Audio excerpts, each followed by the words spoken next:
Tony, I posted a picture that I took in Norway of a gorgeous house, and I told people that I actually added the lit window in editing and asked them if it was cheating. And there were mixed answers. Some people said, no, do whatever you want, it's art. And some people said, yes, it's cheating. So I wanted to go over what makes editing cheating, when is it appropriate, when is it a bald-faced lie and you should be ashamed of yourself. And I also want to defend my picture because I don't think it's cheating. Yeah, it's definitely cheating. What? You think it's I don't know cheating? if maybe cheating's okay, but that's cheating for sure. What? All right, we'll get into it, but No. first we want to thank our sponsor, Squarespace. Whether you need your own website, store, a portfolio, if you want to sell things in your gallery, or even just have your current customers sign contracts, Squarespace makes it incredibly easy to have your business and your presence online while also looking professional. If you'd like to try your very own website, go to squarespace.com/Chelsea. You get a free trial, 14 days, no credit card needed. And when you decide you want to buy it, you will. Use the coupon code Chelsea to get 10% off. That's CHELSEA, and it's not cheating. No one's even debating this one. No. I want it. Squarespace is legit, for sure. And so am I. And I'm not cheating. Okay, let's go, Tony. Thanks, Squarespace. All right, I want to talk about this concept of like, editing has been around as long as there's been photography, but Yeah. things have changed. We went from film and editing in the darkroom to Photoshop and editing, using sliders and things. And now you have AI where you can just circle something and add whatever you want to a photo. Well, it really has become more accessible. It used to Right. be you needed a darkroom and you needed to dedicate your career to understanding the process of dodging and burning and making composites. It was hard. It was specialized. Not everybody could do it.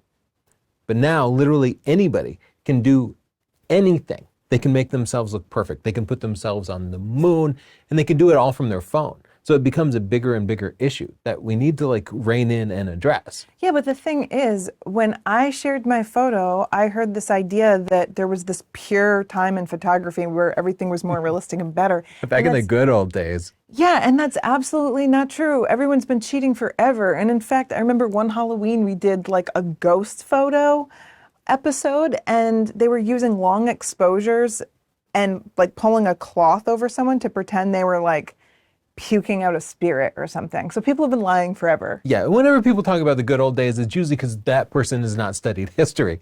Let's talk about one of the most famous photos of all time, which is this portrait of Abraham Lincoln. It is completely fake. He did not pose for this portrait. Somebody took a picture of a pro-slavery man. Pro-slavery. Okay, we don't know his name. We'll look it up. And then they took Lincoln's picture, the same one that appeared on the $5 bill, and just superimposed his head on there. This portrait of Lincoln is fake. It did not happen. Is that cheating? Yes, it's definitely cheating. I agree with you. That's cheating. We also have varying degrees of editing. So if you look at this very famous photo that Arnold Newman took, he took a wider picture, but then he had a crop in mind, and the crop made all the difference in the composition. It is a good question. You said he had it in mind. And sometimes I will shoot to crop because the aspect ratio of the camera might not be right. I know I have to crop, but we don't know that he anticipated cropping. It could be that the editor or the photographer themselves decided in post that a deep crop was more interesting and compelling. I don't know. And I do think it makes a little bit of difference. But for the record, I don't consider cropping cheating. Some people do. Well, you're right. Like we talked to Moose Peterson, who did wildlife photography, and he considered any cropping of wildlife photography to be cheating. But he didn't consider a teleconverter, which basically crops an image before it gets to the camera, he didn't consider that cheating.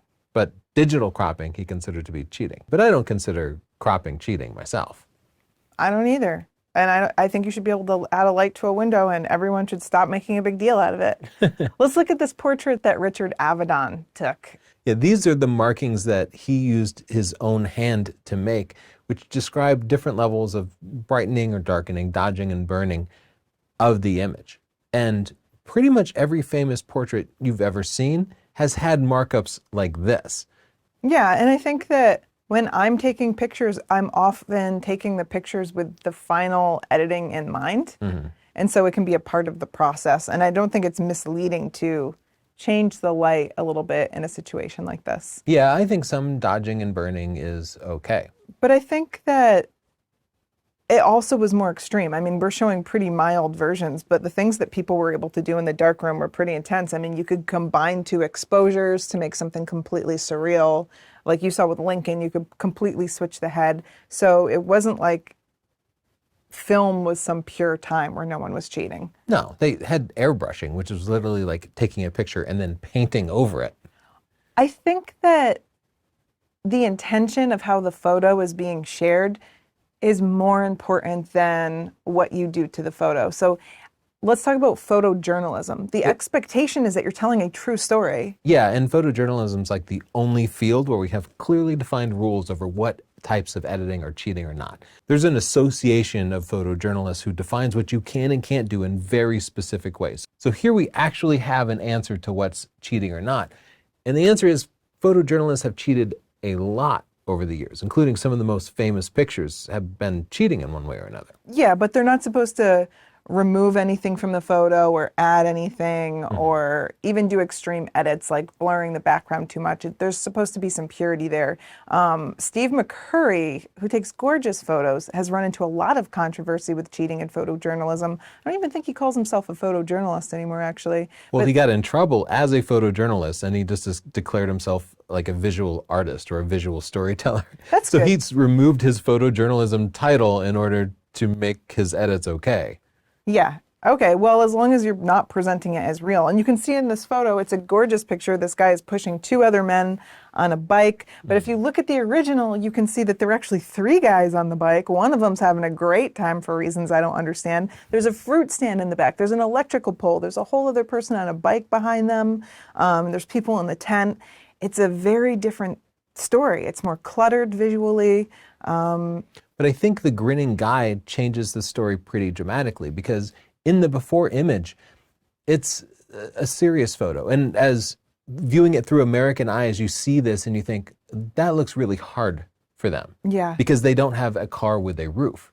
They have to do this manually going through wet and dangerous streets, getting completely soaked. Their life must be tough, right? That's the story I tell myself when I see this image. But I see this image and I'm like, oh, they're having a great time. Wait. That guy has a huge grin on his face. He thinks it's funny to see the cameraman there. And there's actually 4 people on that bike, which means this guy's pushing way harder than I thought with the edited photo. Yeah. But yeah, it does change the story. So this does not have journalistic integrity. You wouldn't get in trouble. And then we have this cover of National Geographic. And I'll let you look at it for a second because you might not even notice what they did. Moving pyramids? Is that allowed in photojournalism? That is not allowed. You can't move the move pyramids. photojournal. That's so frowned upon. Please don't do that. But you can see that in order to get it into a vertical format, they had to squish the peak of the pyramid in the background to fit in. Yeah. But there's actually a different type of maybe cheating happening in here because while they definitely edited it in the darkroom, we talked to a National Geographic photographer who specifically talked about shooting silhouettes of camels. And camels, when they walk with their head on the hip of the camel in front of them. It's like how they stay together in dust storms and stuff. This is not their natural behavior, but the photographer wanted subject separation. And if you want this shot, you have to work with camel handlers who sort of like release them at different times to get them spaced out. And it's a very unnatural and difficult thing to do, but it makes the picture look better. But it's not a true story. This is not the behavior of real camels in the wild. PETA better not get a hold of this because they're going to be so mad about separating the cuddling camels. Yeah, so what if that is cheating? Is it cheating to make the camels not cuddle in the picture? Is it cheating to move pyramids in a way that still tells a true story but is not quite technically accurate? Yeah, I think that photojournalism is very different from artistic expression, where the point is that you're not trying to tell the truth. You're trying to emote or tell a story or just be visually interesting. So, yeah, I think that my lighted window picture would be cheating if it were photojournalism. I think it's cheating. Well, let's talk about landscape photography, and we will conjure the name that everybody conjures. Ansel Adams. Oh, if you back say in the it 3 day. times, he shows up. I would Yeah. love that. That'd be cool. Ansel Adams did heavy edits. Even though he is the thing that everybody cites when they complain about editing in modern photography. They're like, back in the day, Ansel Adams didn't do that. He did. He wrote entire books about the zone system, which was his approach to not just exposing pictures properly on the film, but editing them in the darkroom. Yeah, you can see in this picture, he's with the same print edited 2 different ways. The one on the left looks like daytime. The one on the right looks like nighttime. That's done in post. And he's not embarrassed. This wasn't like an expose like those photojournalism pictures that we showed where the person got caught. He didn't mind. He wrote books about this stuff. He was proud of his edits. What if you add something to the scene? I guess it depends on what it is. A lighted window. Cheating. Here's another very famous picture from Ansel Adams where he used, I think, a filter in this case to make the sky much darker. Cheating.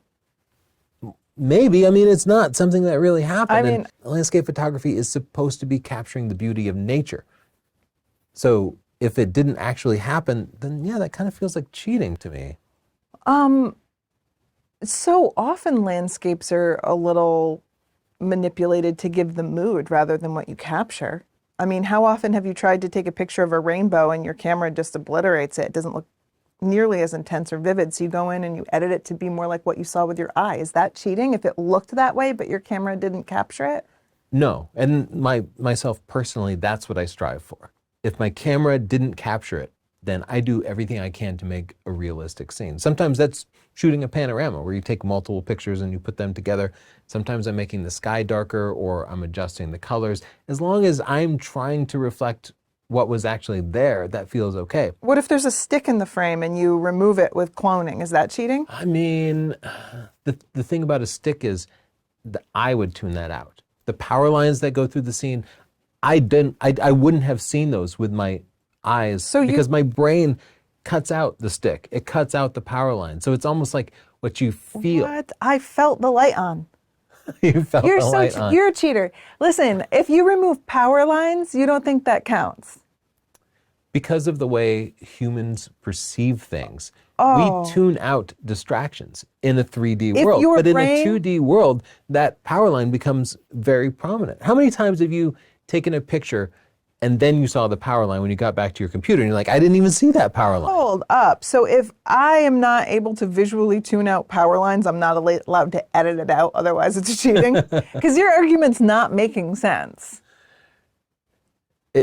Well, there is a lot of gray area, right? I think there's a lot of gray area, yeah. And I am reflecting the standards that I hold myself to when I edit my pictures. I probably wouldn't have put the light in the window, but I would take out the power lines. And so maybe it's a hypocrite. That's crazy, yeah. But what, are you going to be a complete purist? If you are, then your pictures are going to suck. If if everything has to be straight out of camera, then maybe they won't be that great. I think my argument here is that it's pretty much up to artistic interpretation unless you're doing photojournalism or you're claiming to tell the truth about something completely unrealistic. Okay, so can I just go into Midjourney and tell it to make a beautiful landscape for me? Midjourney is an AI image editing software app. I mean, that's not a picture. Okay. But you know what's real as heck? Squarespace. If you want your very own website, store, portfolio, you can make it happen with Squarespace. You have your own website, and you chose like a very full-frame scrolly one. I wanted my pictures to be as big as possible because it seems like everything on social media are tiny little thumbnails now. But my website fills the frame whether you're on a computer or on your smartphone. The pictures are as big as possible. You can make yours however you want it. I liked a bunch of little pictures so that you could click on them and see, but it's all about your style and how you want your work to be seen.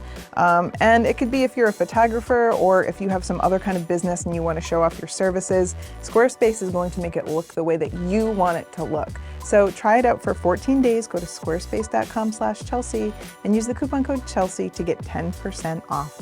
Thanks, Squarespace. All right, so while we're still arguing, let's talk about a place where I think there's no rules, and that's high art. And you should understand this because you like some pretty crazy artistic photographers. Yeah, like I think David LaChapelle is absolutely brilliant. Doesn't he do almost everything in camera, though? That's one thing I really like about him. He does almost no editing, but it shows it can be done. Like you could conjure any picture in AI image editing software, or you can make anything happen, but he goes to great lengths to capture it in camera. And I think if you're making high art and you're calling it photography, then it should be done in camera. I think the edit should be very minor because people are paying for a photograph. They're not paying for digital art, right? I don't know. I mean, maybe they are. What's wrong with digital art? Nothing's wrong with it. Like, people can go in and draw things digitally, and that's great, but it's not a photograph. And in fact, most actual art I see done with photography is done on film. And I think there's something valuable about that because it does show that it's real. I don't see too much photography art done on digital cameras. I think it takes away from it. David LaChapelle, he has a quote here that I like. He says, "I shoot fantasy. If you want reality, ride the bus." No thanks. No thanks, David. Given those two options.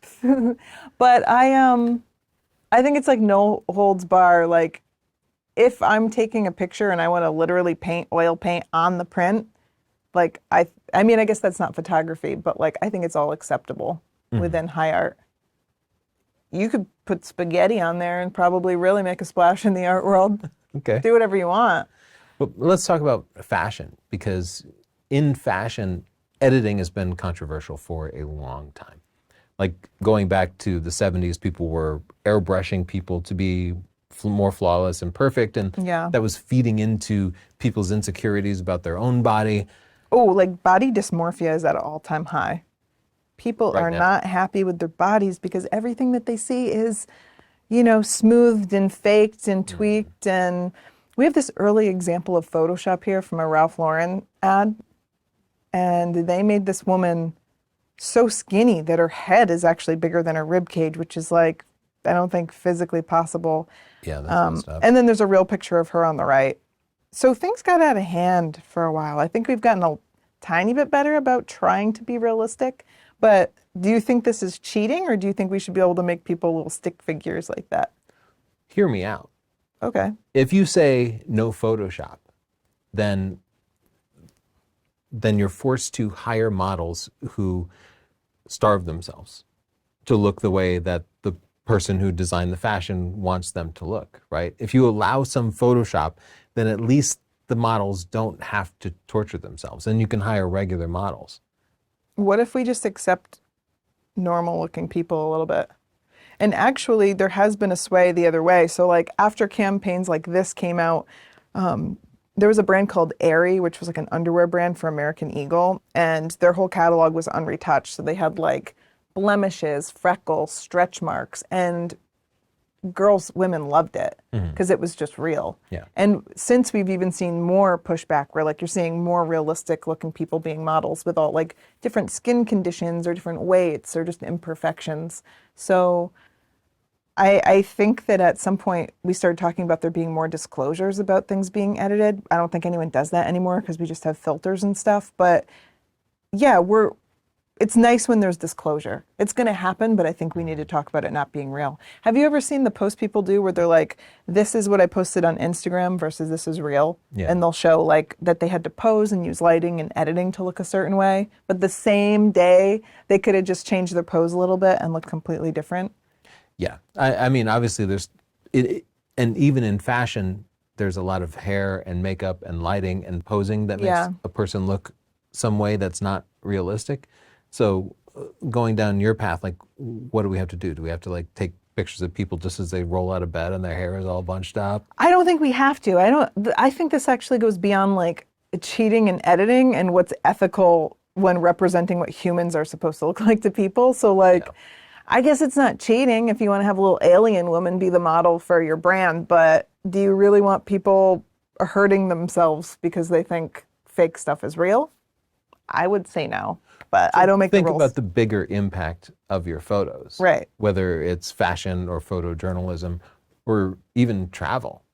Like one of the problems I have with editing and travel is that you can go visit the spot that you saw in the photos and it doesn't look that way. Yeah, like Machu Picchu is actually very crowded. It is very crowded. And people always get pictures where there's no one else in the frame. When we just spent 11 days in Norway chasing the Aurora Borealis, The aurora borealis does not look like you see it in photos. I mean, It doesn't. Rarely it does. Well, it's never as vivid as you see in photos. Right. The photos always make it much more intense and bright. And we saw the aurora on a pretty good day, and it was hard to see the aurora from the little wispy clouds. It just looks like a kind of a gray wispy cloud to your eye. Yeah, or like a green cloud. And it was disappointing. And somehow, in the thousands of aurora pictures I'd seen, nobody had ever said, this is not what you see. What you see is kind of bland. That is the truth, and nobody talks about it. I was actually driving through Norway, and it was like a very moody, overcast day, and I saw a house and the light wasn't on, and I was like, this isn't what I saw on Instagram. On Instagram, the light was on. Now you're mocking me. Yes, I am. Okay. And that's how you do it. And scene. Okay, well, I do agree with you. It's disappointing when you go to a popular travel destination. It's just like mobbed with people and scaffolding, and that's not what you saw. So, but it would be a bummer to actually represent that accurately. Wildlife photography, I think, is bad to do too much editing because wildlife photography should be representing nature. People viewing wildlife images should be getting insight into the appearance and behavior. What's your limit? Well, I really don't do any sort of compositing. I won't add or You remove added things. wings. Well, no. None of the pictures in my portfolio have anything added. Okay. But you're right, for the sake of demonstrating features like Photoshop, I've extended the canvas to see how effectively it adds wings. Where'd that Maybe picture that end doesn't up? actually misrepresent the animal in that case. I don't know. I mean, you make a valid point. If you extend the canvas to add a wing that you clipped, that's not misrepresenting anything. That is just, I didn't frame it perfectly and I don't want to throw this picture away. So there could be some value there if you're not misrepresenting the animal's behavior. You're misrepresenting your work. Well, that's true. And like we had Moose Peterson on our live show, and he drew the line differently. He does not allow any cropping or any post-processing. Everything you see from Moose is straight out of camera. I beauty edit the animals. You add a little lipstick to them, make them a little thinner. No, I'll add like, if they have a little shine on their beak, I'll like enhance it. I'll enhance the catchlight in their eyes or make their eyes a little brighter. If they look a little tired, you take the bags out, stuff like that. I definitely do like a lot of lifting of shadows and things to show detail, but also some of that is compensating for just the way the camera captures things. I'll enhance a little color, not change the colors, but like make them a little more vivid, things like that. But you're right, I try to keep the wildlife pretty pure. An extreme example of that was someone AI generated a cow to be this big, and people online believed it was real. And I think now we're just messing up people's perception of what animals look like. That's going too far. Yeah, if you Google baby peacock, most of the top images are going to be completely fake, just AI generated. And I think that's so bad because a baby peacock is cute and beautiful, just not as cute and beautiful as the fake one that they generate. But there's going to be a lot of people who are misled. I think it's sad because we're going to have a generation of people that have really weird ideas. Right. And let's talk about portrait photography, because portrait photography and even just people in videos are being edited so easily and so quickly nowadays. And you're working with a new AI portrait editing software that allows you to completely change somebody's appearance with just a few sliders. It makes me look good. Things that you used to have to spend hours doing in Photoshop, It's taking minutes. it takes just a couple of minutes. So this kind of thing becomes really widespread. I recently reviewed LinkedIn headshot generators. You can take smartphone pictures of yourself and they will produce a professional headshot for your resume, put you in a jacket. How do you feel about that? Is that cheating? If it's your face, but it's a blazer you don't own? I mean,